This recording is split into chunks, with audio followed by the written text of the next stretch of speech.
Fuad, thank you for having here with us. And all santri, Alhamdulillahirabbil alamin. Wassalatu wassalamu ala asyrafil anbiya wal mursalin Sayyidina Muhammad wa ala alihi wa ashabihi ajma'in amma ba'd. Kaifa halukum? Lailatukum sa'idah? Alhamdulillah. Alhamdulillahirabbil alamin. Today we have our regular and special agenda, Global Talks. And today we have special guest, Pak Fuad. And we are going to talk about financial literacy. A couple of days ago, I read a book titled Psychology of Money, written by Morgan Housel, something, if I'm not mistaken. It is written there in that book that the successful person is not only the one who can earn a lot of money. The successful person is also the one who can manage his or her money, because no matter how rich you are, you can mention who is the richest person in this world. Yeah. Usman bin Affan. Yeah. No matter how much money you have, if you cannot manage your money, you will, it will hard for you to be a successful person. Means here, in some part of your life, you may be success, but if you are not wise enough to be a wise person to manage your money, then maybe in the end of your life, you will fail. You may fail. So, this is also related to the teaching of our religion about money, about wealthiness, things related to that. That good person, good Muslim, also the one who can manage, wisely spend his money and his wealthiness. That's what we are going to learn today, inshallah. So it is good for you to learn from the beginning, because maybe you can see from your saving, some of your saving now minus maybe. Anyone here whose saving is minus? Yeah. You can later manage your spending. Like, actually you can save your money. If you get 1 million from your parents, then you can save each month 300, for example. Then in the end of year, or in the end of the day of your being here, you will be rich. But that's not everything. The thing is that we have to be smart. We have to be, like what I said, successful in this kind of things. Then if you are wise in this intelligence, I mean financial literacy, financial intelligence means you will be more manfa'ah. You will be more manfa'ah. The wisest man in terms of financial literacy, if you learn, if you read out there, are the one who also they are also the philanthropists. No, philanthropist, someone who is, like we say in bahasa Indonesia, dermawan. Ya. Sorry? Oh yeah, generous person. Yeah. That's all for me. Santri, just please listen to what Pak Fuad later tell you. Inshallah, it will be so meaningful for us, not only for your today's living, for your living in Ma'had, but also for your future. And you may, yeah, just like usual, prepare your notes and be active, be proactive in raising a question and in the discussion session. That's all from me, and have a nice talk and discussion. Again, thank you, Pak Fuad, yeah, for having here with us and sharing your knowledge and things that meaningful for Santri. Thank you. Wallahul muwaffiq ila aqwamit thariq. Wassalamu alaikum warahmatullahi wabarakatuh.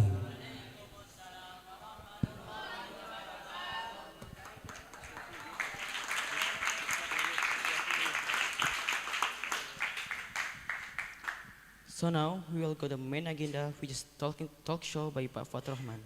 For Pak Fuad, the time is yours.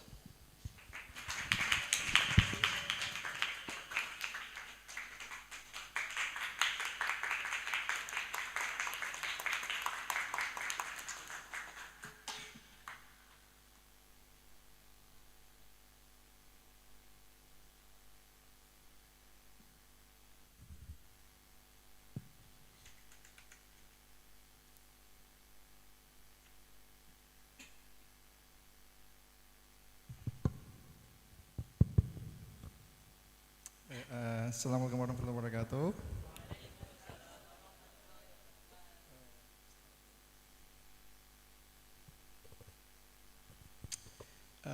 It's great to be here with the future leaders of our country.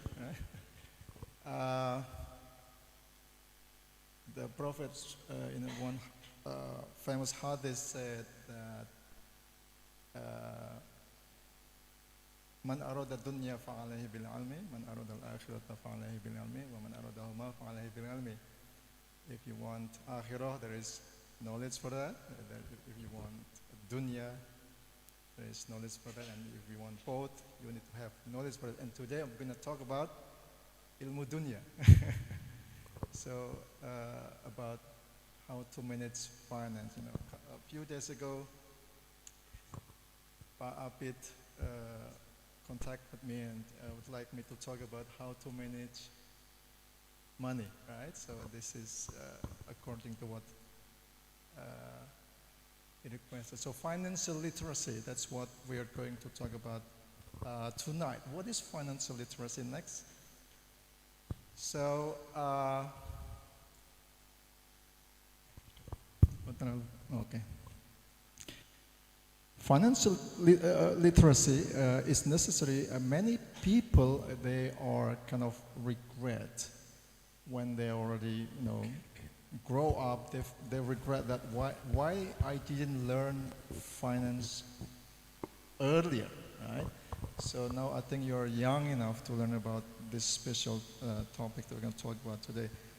So financial literacy is the ability, right, to use skills, to develop skills and knowledge so that you can make decisions, informed, effective decision about your financial resource, right?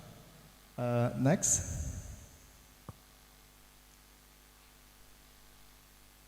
Okay, so that's the definition. Next one. So now why do we need financial literacy? In this case, why do we need financial plans? Right? So we need to have planning for the future with regard to our finance, because one, there's a lot of needs in your future. One is that later on you are planning to attend university, right? Higher education. Higher education is getting more and more expensive. When I was a university student, my tuition was only 225,000 per semester, right? So that's about like 40,000 per month, right? But now it's getting a lot more expensive. So we need to plan.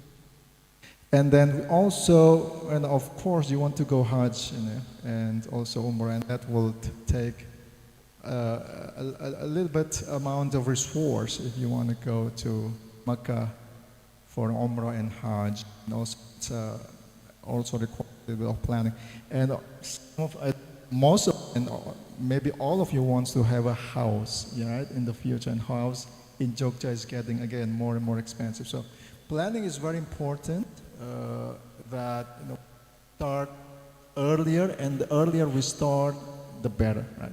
And also emergency funds. Sometimes, when we drive, suddenly the tire gets flat and we need to replace the tire. That's emergency fund. We get sick, or our house needs some fixing, right? So we need to make some, a little bit of saving to make sure that we have funds to, generate or to solve this problem. Next. Now, there are three categories of people, right? In this life, basically, we can categorize people into three. I'm so sorry, I mean, the letters are a little bit too small for you in the back. But let me say this. The first category of people are the ones who spend more than they earn, right? They spend more than they earn. The second group of people is the one who spend all that they earn, right? If you earn 1 million per month, you spend all of them, right? And the third category is the one who spend less than they earn and save the rest. Okay, they make savings. Right? Let's say you earn 1 million, or in your case, it's allowance, right? Monthly allowance from your parents, right? 1 million, for example. And then you spend just 700,000 and you put 300,000 as savings. Right? You don't touch that because you know you need them in the future. Now, which group do you belong? Group number 3? Are you sure? Very good. Very good, right? Group number 3. Now go to the next slide, please. So group number 1, hopefully we will not be in group number 1 who spend more than your allowance, right? Your allowance is 1 million and you spend 1.3 million per month. That's not sustainable for your future. You can have deficit, right? Deficit once in a while, but not continuously, because in the long run you will collect debt. You'll have to borrow money from others, and that's not healthy for your financial health. Now, next. So, one skill that, if we read a lot of personal finance, books about personal finance, this is mentioned many times: live under your means, or live below your means, or live within your means, right? Which basically that if your income is at this level, your expenditure has to be lower than that, right?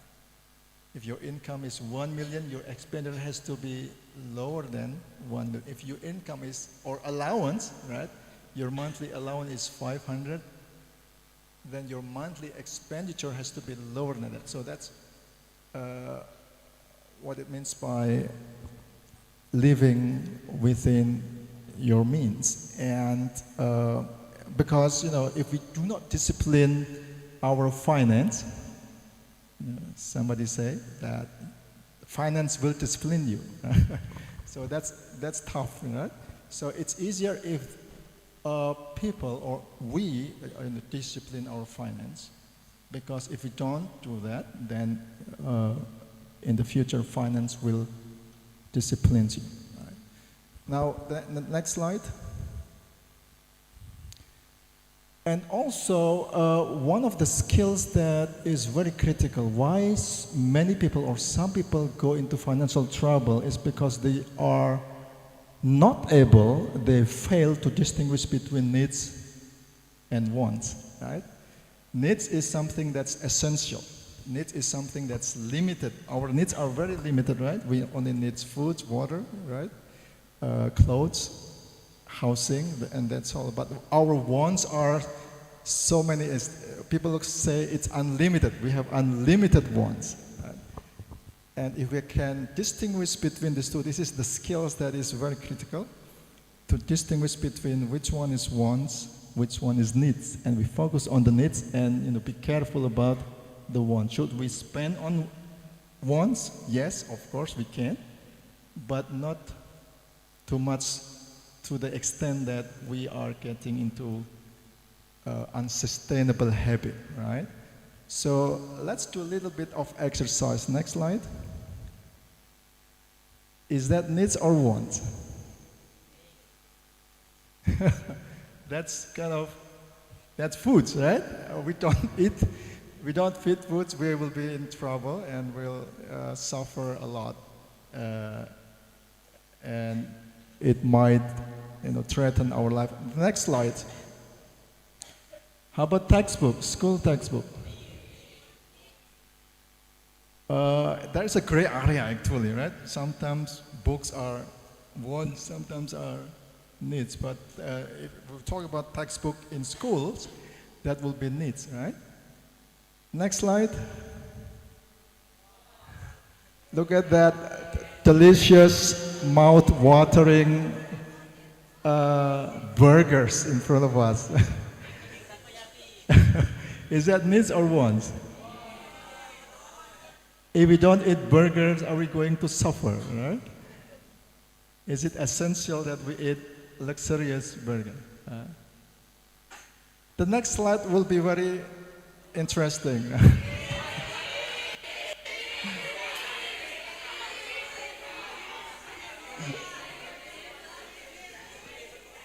Is that needs or wants? If you say it wants, or if you say it needs, I think you can be in trouble financially. But this, I don't know, if you don't play, maybe you kind of get bored or something, but this is something we classify as wants, right? It's not essentials, in my opinion. Next slide. One thing that also mentioned a lot in personal finance is the ability to prepare budget. It's essential because it doesn't matter where you go later when you graduate and find a job, or in government, in hospitals, in universities. Also, if you work, even I believe Afkaaruna also use this tool, right? This is the tool that we can use to avoid overspending, right? To avoid overspending. What is overspending? We spend too much, right? So what is budget? By definition, budget is, it's a spending plan, right? Based on income, right? So it's a spending plan based on income. I think a few weeks ago, you also do market day, right? You also prepare budget, is that right? Make sure that you don't overspend. Okay, this is my budget, I don't want to spend more than that, right? So budget is spending plan based on income, meaning we start from income. This is my income, and then spending will follow income. Not income follow spending, but the spending should follow how much income we have, how much allowance we have, how much revenue, how much wealth we have, right? So now your personal finance starts from savings, right? And in budgeting, you can create your own rule. For example, in this example, we have 50, 20, 30 rule. 50 means we use 50% of our spending, of our income for needs. Okay? 50% for what we need. 20 means we spend 20% on what we want. See, we can spend on something that we want, but not too much. 50% on what we need, 20% on what we want, and 30% on savings. Okay? It doesn't have to be like that. You can have 50, 30, 20, right? And if you have in financial difficulty, you can have 70, 20, 10. Right? You have to create your own rule. Now, but you have to follow this consistently and persistently, because that's, a healthy financial situation can be created from a good habit. Right? You need to create habit, and this is, a rule that you create yourself, and you follow that persistently, and do not change your mind too often. Now, the next slide. So, for example, how we implement, I'm so sorry again, I thought I already enlarged the numbers, but it seems it's too small for some of you in the back.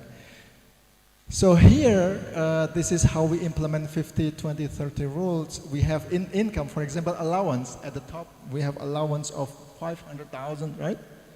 That's your monthly allowance from your parents, for example. And then that's 100%. And then 50% you spend it on textbooks, school-related expenditures, right? And also on foods and health expenditures. That's 100,000, and transportation, that's also needs, right? Today, we don't have transportation, we cannot go too far. Now, that's 250,000 in total on what you need. And then 20%, which is 100,000, 20% of 500 is 100,000, is on something that you want. In our example here is a new novel, right? Novel is not essential, but we like reading new novels, right? So 100,000, that's 20%. And then 30% is on savings. 150,000 is 30%. How do you like the rule? Right? You might create, again, you don't have to follow these numbers. The rules can be different, but again, you have to be consistent and stick to what you have chosen. Now next. Now, and then we also need to create a goal. Okay, what is your goal? Savings is not done for just savings. It has a certain goal associated with it. So now, why do we need saving? Now, here there is a quote from Warren Buffett. He says that, you know Warren Buffett, right? One of the most the richest person in the U.S. And what I admire about Warren Buffett, he still lives. He has billions of dollars, but he still lives in the same house that he bought before he got rich, right? He bought it for $27,000 or something. Usually rich people live in millions of dollars of properties. But he lives in the same place that he bought before he got rich. So he is very humble and simple guy. So he says that do not save what is left after spending, but spend what is left after saving. So you need to, saving is, your top priority, and spending is then adjusted to follow your saving goals. Sorry. Now, for example, if you want to go Umrah, right? So suppose you plan to go Umrah. Next slide, please. You plan to go Umrah. Right? Everybody wants to go Umrah, right? Some of you may have gone there. So Umrah right now is about 24 million, assuming there is no inflation, right? To simplify the calculation. So Umrah is 24,000, and you have a burning desire. I want to go Umrah, but with my own money. That's a noble, a noble objective, right? A noble goal, right? So that 24 million, you plan to do it in 10 years. Okay, in 10 years, I'm going to go Umrah with my own money. I don't want to bother my parents. I don't want to bother my grandparents. I don't want to bother anyone. So that's my money now. So how do you calculate that? How do you plan for that? 4 million. 10 years is 120 months, right? So how much can you save monthly? 24,000 divided by 120 months, that would come up with 200,000. Okay, so that's your saving goal. If you want to go Umrah in 10 years and the cost is still, assuming it's 24 million, then you need, from now you need to save how much? 200,000 every month. Okay. Hajj also, right? Hajj, right now the Hajj, you need to spend how much? About 60 million. 75, yeah, around that. And it's increasing. And when you go Hajj later, it's going to be even higher, right? Because, when price goes up, it's difficult to get back down. Now, next.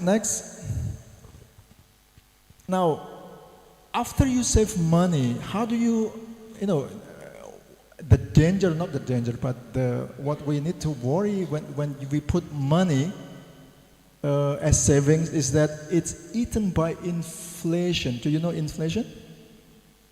Inflation, and everybody knows what it means by inflation. When the price creeping up, right? The price keeps going up. That's inflation.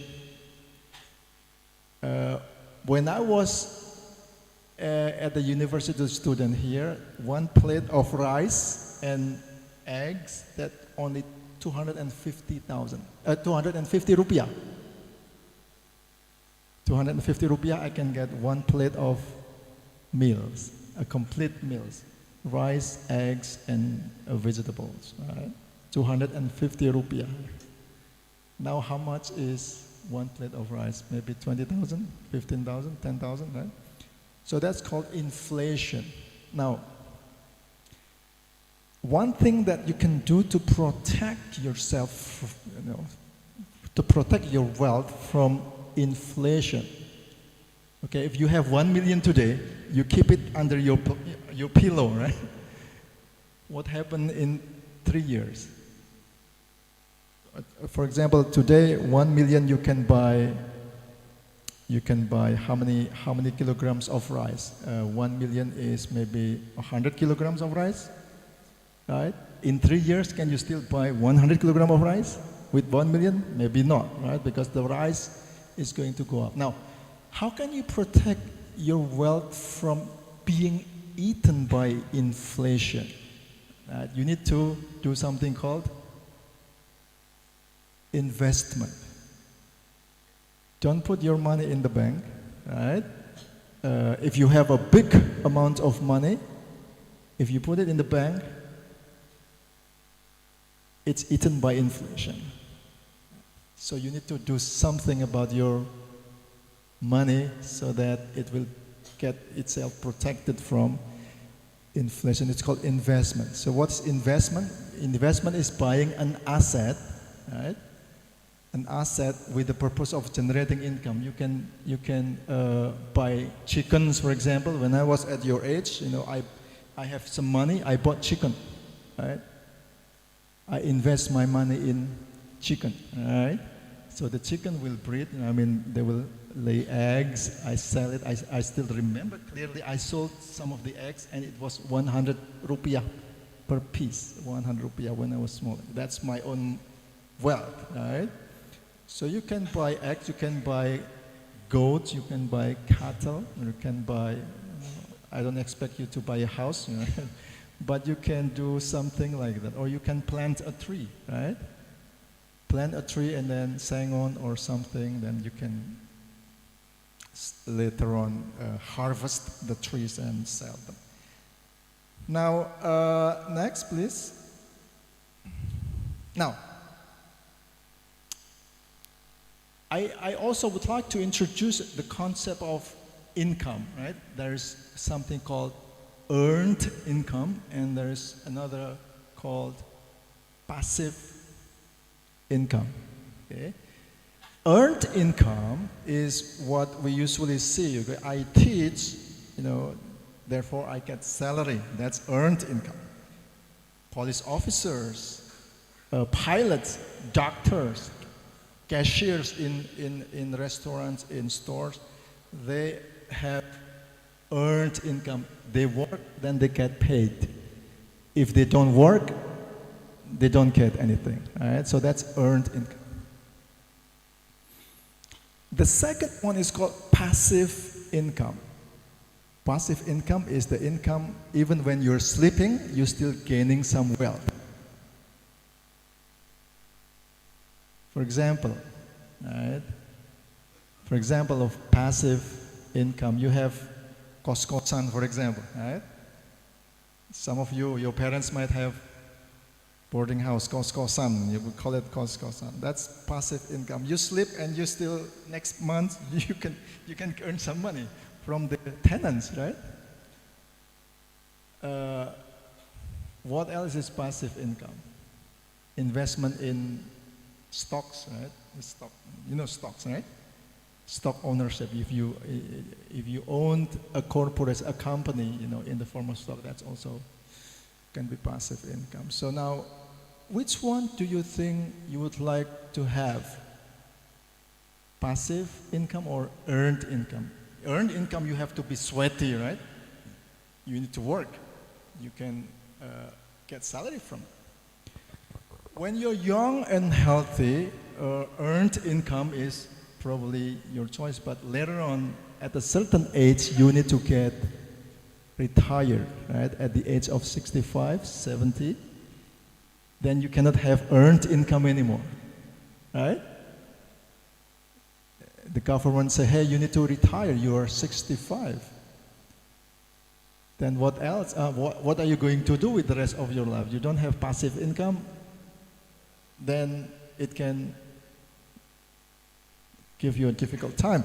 So the technique, the strategy is that you get earned income, you save them, and then you buy them, you put them in investment, and later on you can have passive income. When you are retired, you still get income. Many people retire early. You know Robert Kiyosaki, right? Robert Kiyosaki. Some of you may have heard that. I think he retires when he was 47, right?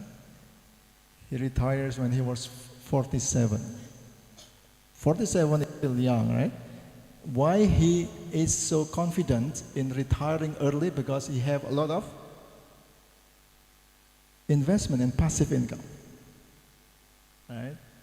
So this is the strategy, you know, you work hard and then earn some income and then you convert them into investment that will give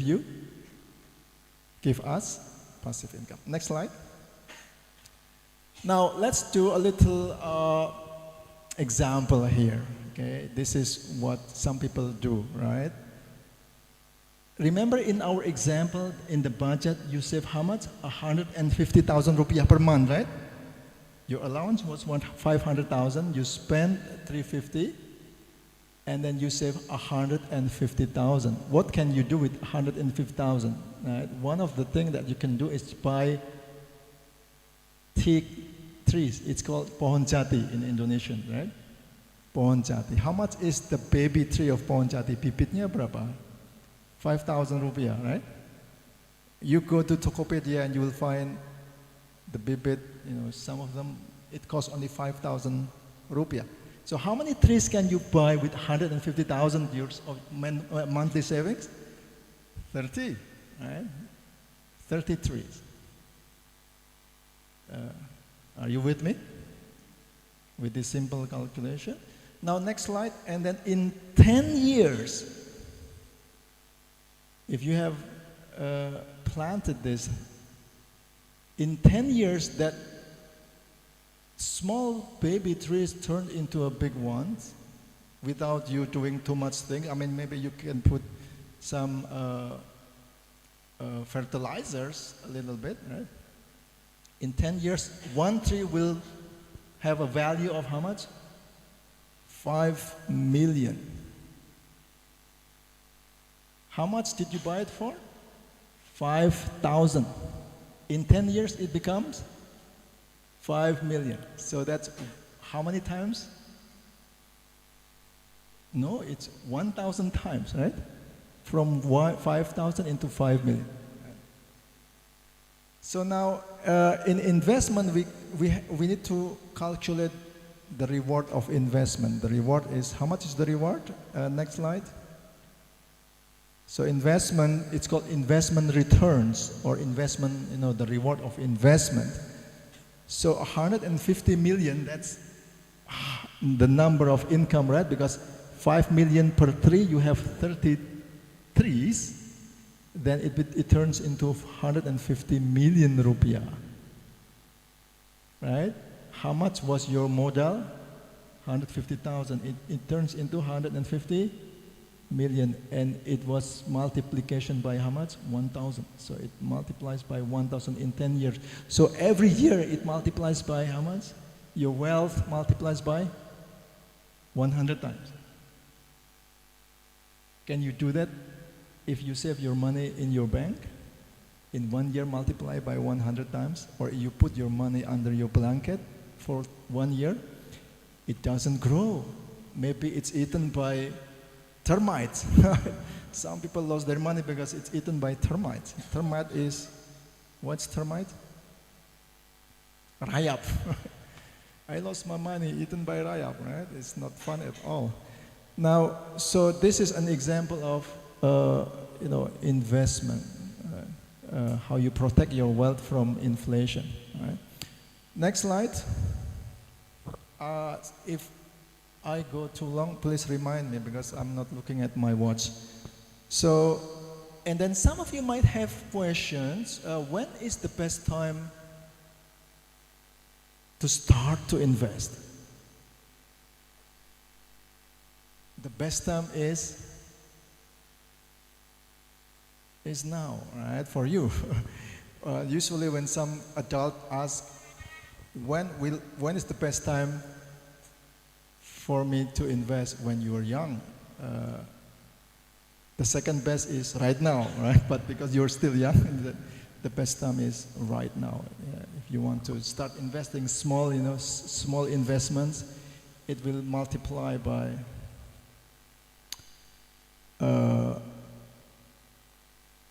multiple times. Now, next slide, please. And I would like to also introduce you to the concept of risk and rewards. If you want to have a lot of rewards, you need to take risk. What is risk? Risk is the probability that you will lose your money. Risk is the probability that you will lose your investments, your money, right? If you put your money in the banks, what is the risk? Zero, right? You will not use your money. Or almost zero, right? Unless the bank goes bankrupt and the government doesn't bail out the banks, then you might lose your money. But in many cases, I think the risk of putting your money in the bank is zero. But how much is your reward? Very little, right? Very little. So no risk, no rewards, right? And if you want to take risk, there's a lot of things that we can do so that we can have a lot of rewards, like investing our money in buying a goat, for example. What is the risk? The goat dies, right? That's risk. You lose your money if the goat gets sick and die. But then when you sleep, the goat's still growing bigger and bigger and bigger and becomes more valuable, it becomes more expensive. So that's risk and reward, right? So high risk, high reward, low risk, low reward. Which one are you? Which one do you prefer? Low risk, low reward, or high risk, high reward? But you need to look at yourself. Do I like taking risks? Because some people get nervous when they take risks, right?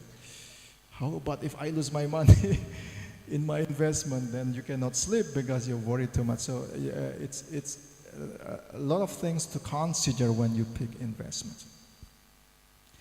Next slide. Now, I want also to introduce you to something called diversification, right? Diversification. This is, there's a saying that do not put all your eggs in one basket. Why? Anyone can explain why somebody said do not put your eggs all in one basket?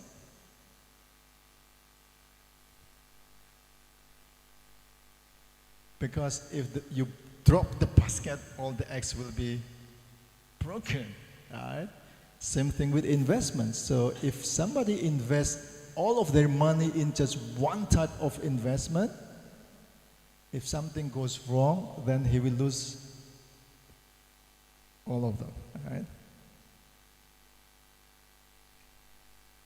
Okay, so diversification is important so that, you know, it can minimize the probability that we lose all of them, right? So usually people will have, you know, put some of their money in, you know, in the farms, in the buying a farm or buying a boarding house, right? Some of them in buying or making a restaurant, right?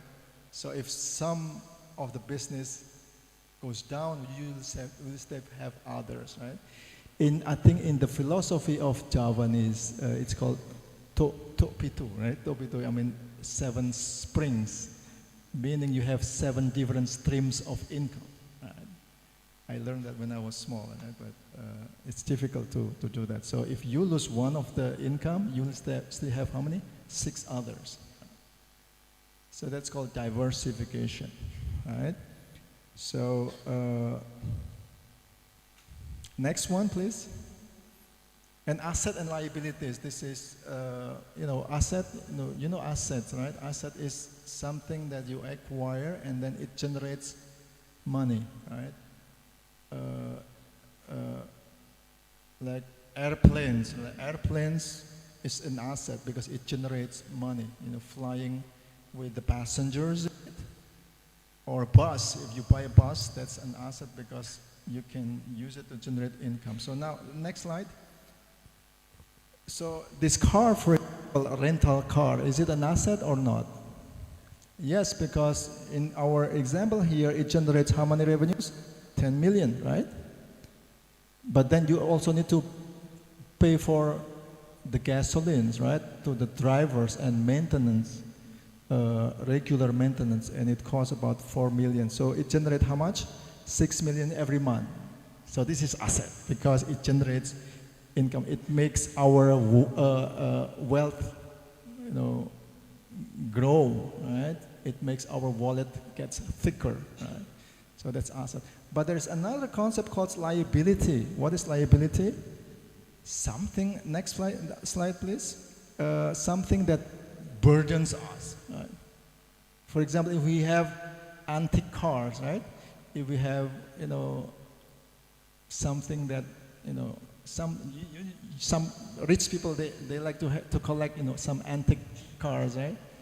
That it doesn't generate money, but it's hobby. I like, for example, having antique car.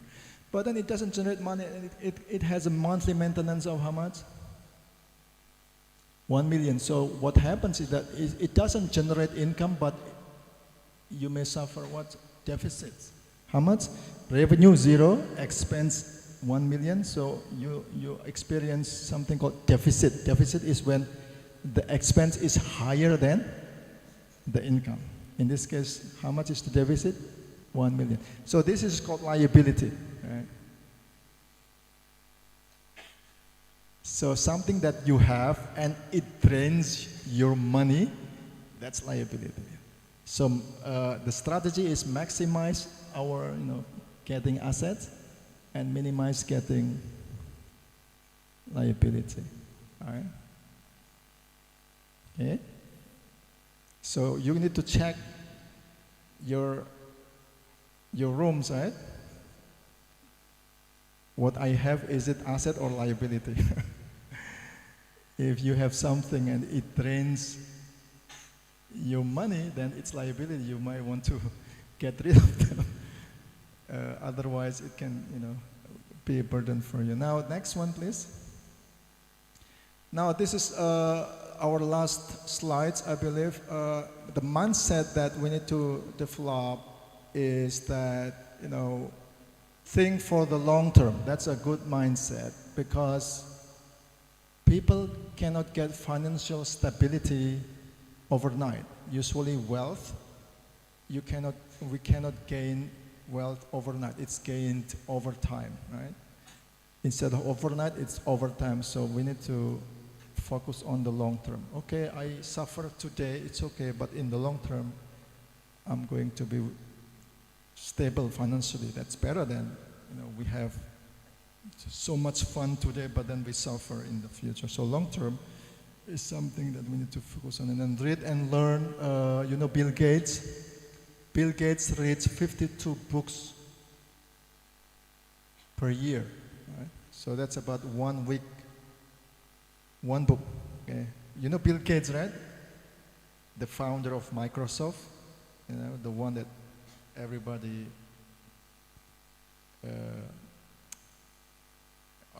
always, they encounter Microsoft products. So he reads 52 books per year.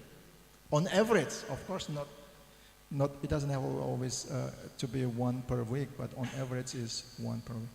Now, get pleasure from savings, not from shoppings. Is that easy or difficult?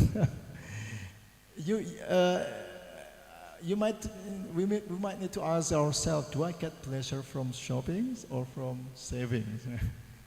If I save money, that should give you pleasure. But unfortunately, some of us gets pleasure from shopping. So we need to change our mindset that saving is something that's pleasurable. Now, spend money to make money, right? See, this is the point of buying asset.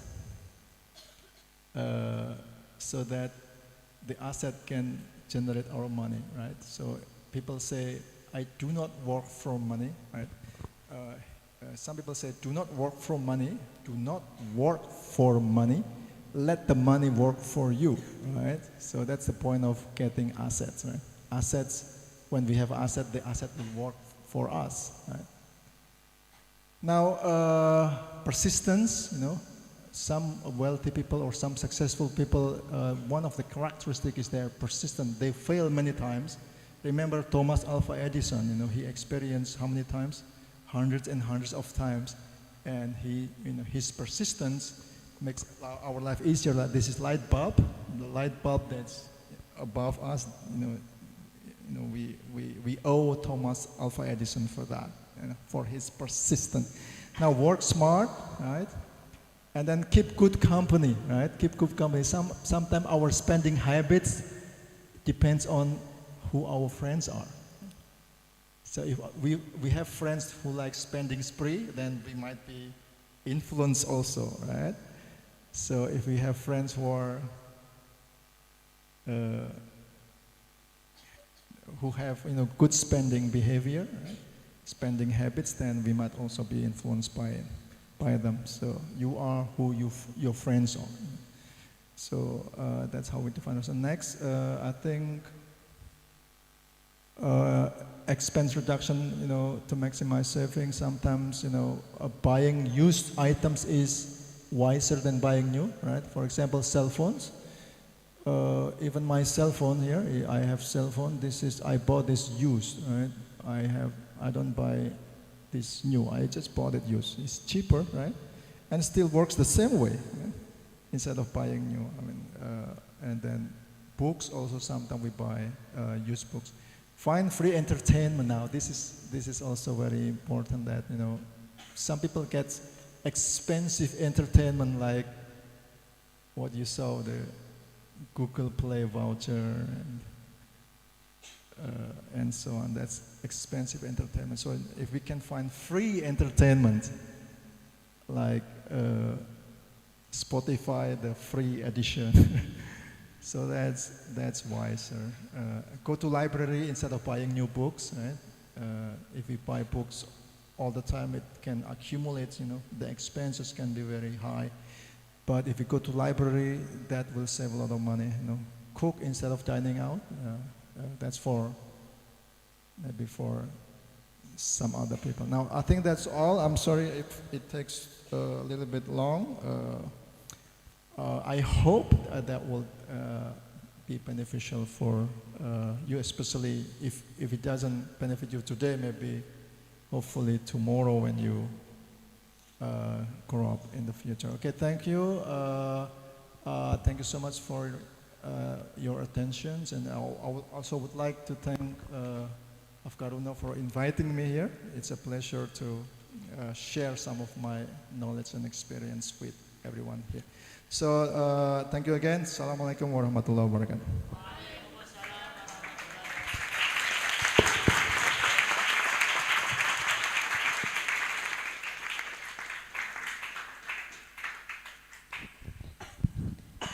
Thank you, Bapak Fuad, for your beautiful speech. And now it's Q&A time. So if you have questions about money management, you may ask question by raise hand.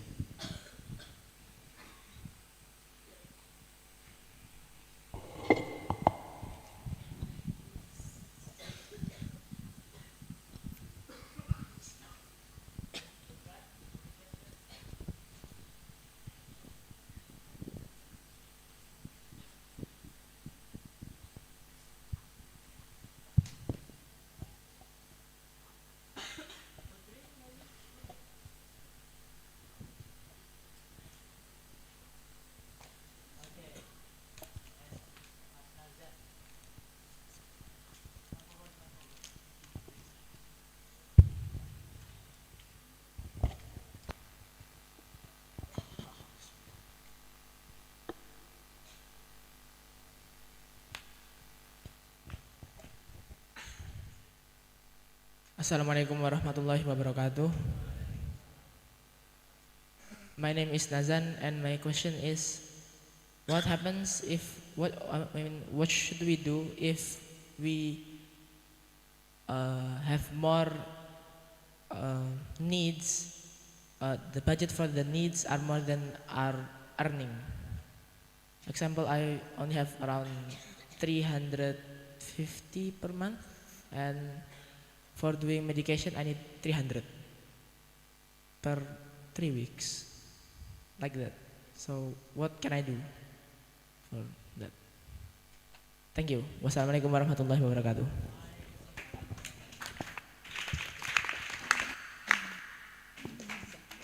Okay, that sounds very common, right?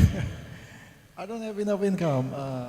So I think it happens in a lot of places, in a lot of countries, that especially when you're young and we have so many necessities and we don't have money, necessary money for it. For example, in the U.S., and let me give you an example. In the U.S., many students, they need to, or they have to borrow money when they go to college. They don't have money. They borrow money from a bank, from the government. I think they provide like a student loan, right? Student loan. And even, President Barack Obama, he was not able to get free of student loan. He needs to pay back the student loan, right? Until I believe he became a senator. When he was a senator, then he was able to. It takes long to pay his debt. Now, in our case, can we, for example, borrow money from others? Yes, we can. So one option is, if we have income that is less than our expenses, we need to think, is this expense a needs or wants? But you mentioned earlier it was a needs, right? So one of the options is borrowing money. It could be from our family, right? From our relatives, from our friends, from a bank, right? It's okay, but we need to make sure that when we borrow money, it's something that is very essential. That, for example, education, right? For our education, for example, sometimes we need to borrow money, right? But we make sure that the education will, in the future, generate income to pay back the debt, to pay back the borrowing, right? So, but again, if you think it's needs, but actually it's wants, then we need to take a look at it closer. Is this really needs or wants, right? But if we're, for example, can manage not to spend on those things and was able to make sure that the spending doesn't go higher than the income, that's even better, right? But otherwise we need to borrow money from another parties. It could be again family, relatives, friends, or sometimes we have to go to a bank to borrow money. And that's very common in business, right? I want to expand my businesses, but I don't have enough money, right? So the option was to get a credit from a bank, right? Is that okay? Yes, it's okay, as long as you are sure that your future income will be able to cover the debt. Otherwise, it's not a good borrowing. Right? It's a good borrowing when with this money that I borrow, I can generate income that will be able to repay the borrowing or repay the debt. I hope that answers your questions.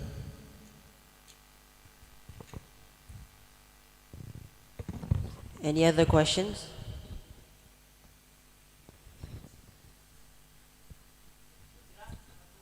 One person from Putri, Pak Mat.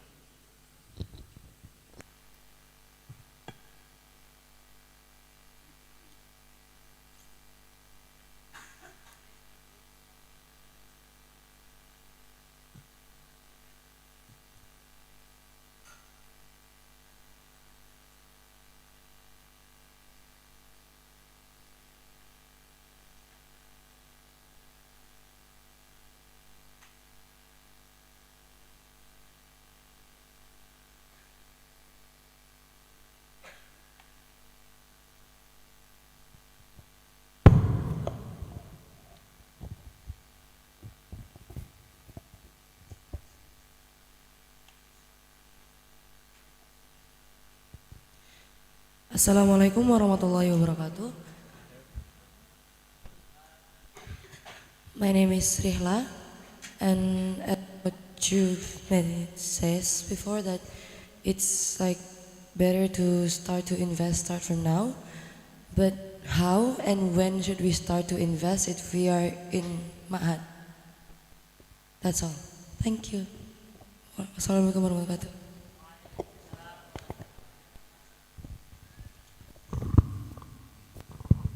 That's a very good question. Right? Well, all of you give very good question. Now, okay, if I agree, the time to invest, to start to invest is now. But I'm in Ma'had. I cannot do anything right now, right? So, but actually you can, right? You can, because right now to invest doesn't mean you have to be present in the place of investment. For example, you can later, in 2 months, you will have time, to go home, right?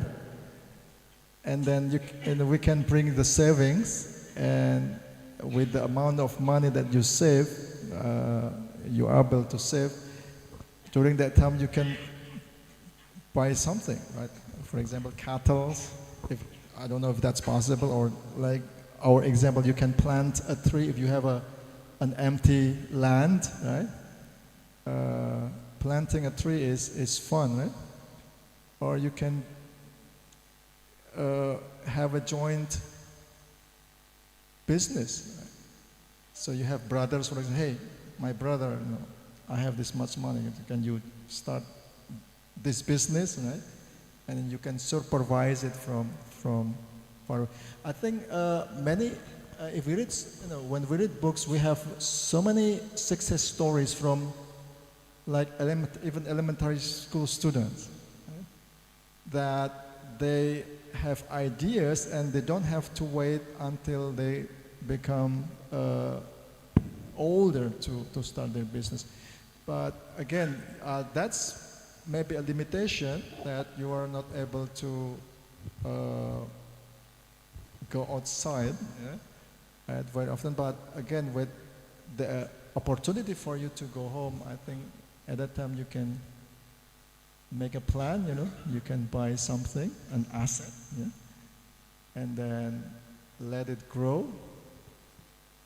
And then you can, if you have siblings or brothers, you can ask them to take care of your investment. And then there's agreement, okay, well, let's split the profits, for example, 50-50, 50 for the ones who have the money and 50 for the ones who manage the investment. So again, that's a very good question. I hope I answered the question. Any other questions?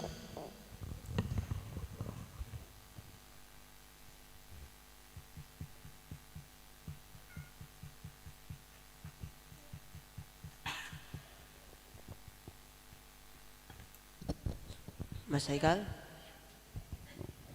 you may go to the front. Mas Haikal first.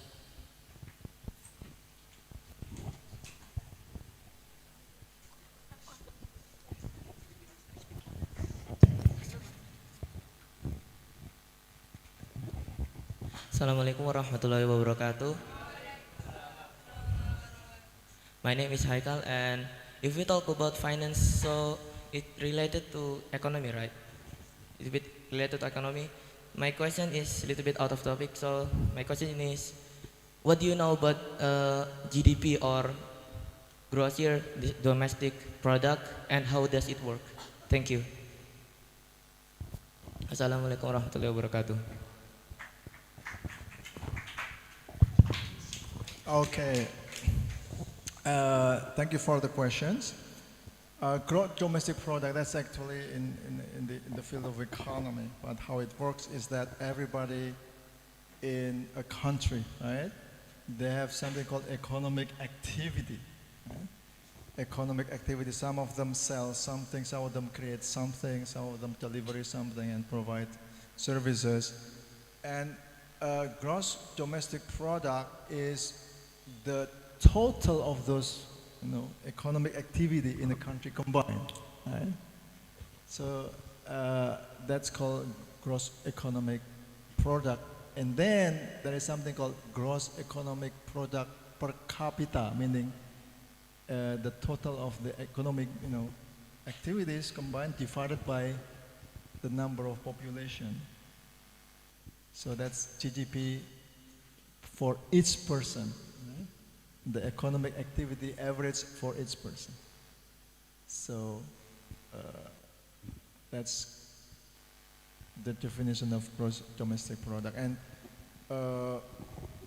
basically, again, it's the amount or the value of our economic activity. Everybody has economic activities. Combine them in one country, it becomes in total called GDP, the gross domestic product.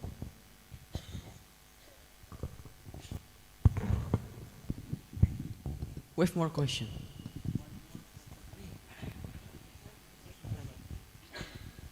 Okay, Mas Azak, your turn.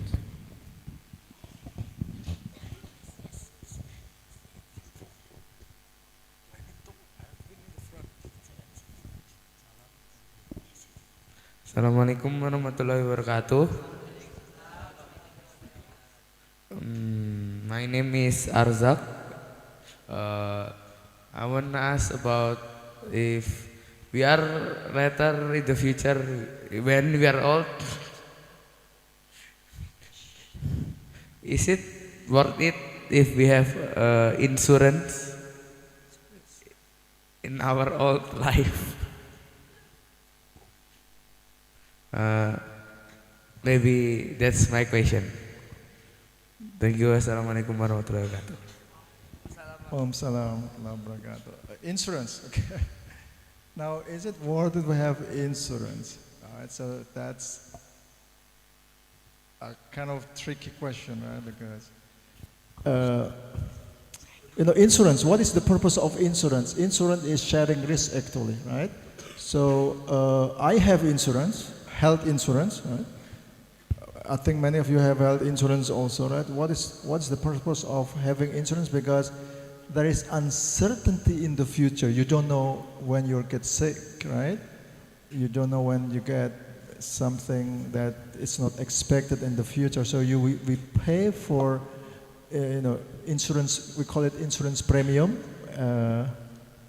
Every month I pay, taken from my salary, BPJS, right? Iuran BPJS, and also some other insurance.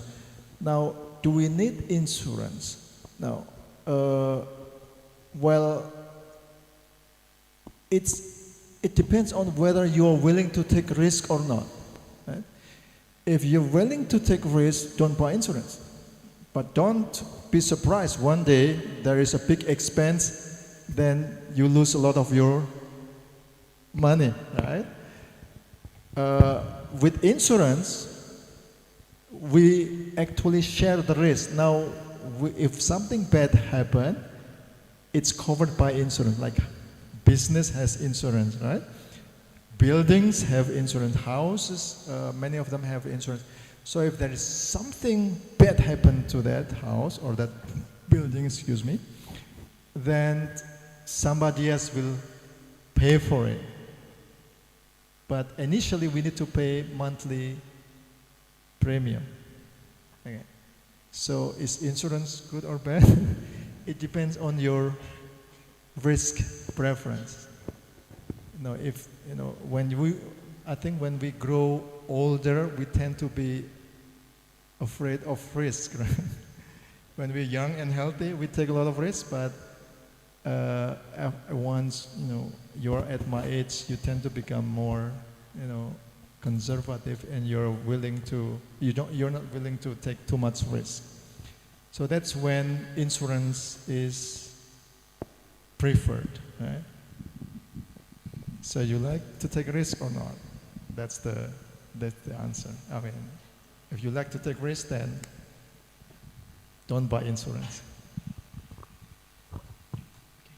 I hope I answered the question, Mas Arzak. Thank you. One more question just for girls. One more.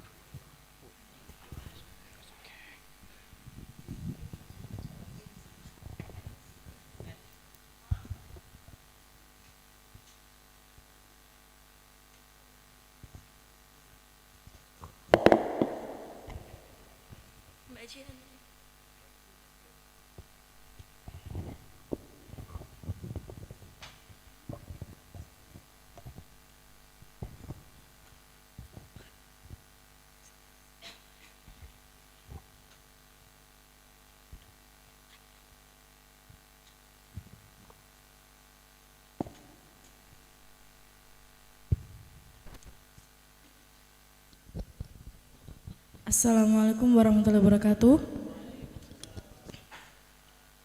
My name is Sophie, and my question is, what is the best action to start a business for the beginner?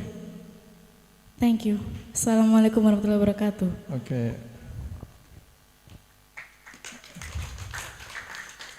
Thank you for the question. What is the best way to start a business? Right. So, usually, starting a business, it starts with our passion. What is your passion? Right? Somebody who likes outdoor activities, climbing a tree. I mean, climbing a mountain. Going to hiking and so. Now, if that's your passion, then you can start like outdoor businesses, business selling outdoor needs. If you like cooking, that's your passion, then you can start a restaurant business.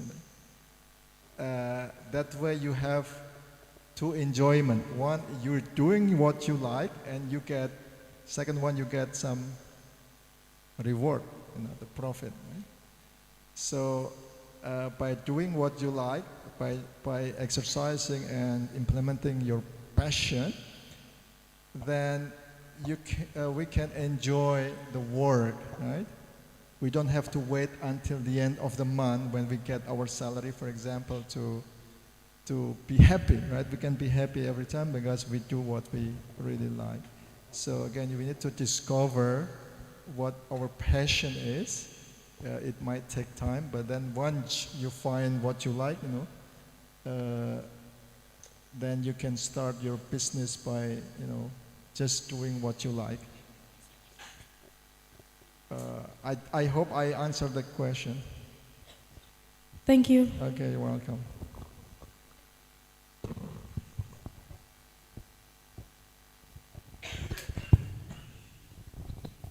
Thank you for all the questions. Okay, finally, now we're in the edge of the agenda, which is closing. Let's close this agenda by reciting Alhamdulillah together. Alhamdulillah. We hope we can get barakah and manfaat from this agenda and be better in money management. Ameen. Thank you for attention, and that's for us. Allahul muwaffiq ila aqwamit tariq. Wassalamu alaikum warahmatullahi wabarakatuh.